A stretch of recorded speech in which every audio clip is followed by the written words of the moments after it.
Hello friends, it's Ella from Thrice, and I'm here with a quick preview and flip through of the Astral Tarot by Federica Casagrande and Malapuella. I will put timestamps on the video so that if you want to just quickly go to the flip through, it'll be easy to get to.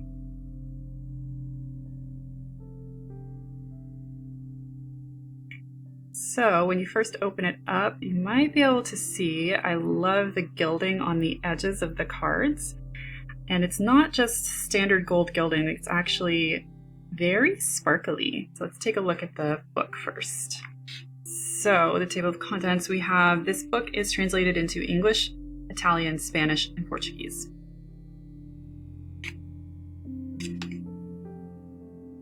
Basic overview of all of the suits and all of the cards in the suits. One thing I really love about this deck is the elemental correspondences are so strong in it. So, for example, in the suits we have cups, which are water, and you'll see fish in all the imagery. Then we have pentacles, earth, which you will get a bunch of land-dwelling mammals, wands, fire, lizards, and swords, air, and you have birds. So what I'm going to do now, I'm going to just do a silent flip through of all of the cards, just so you can take a look at them. I'll also do just a quick silent flip through of the book also.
All right, and thank you for watching. This set is available from thriceround.com. The link is in my description box, and have a lovely day.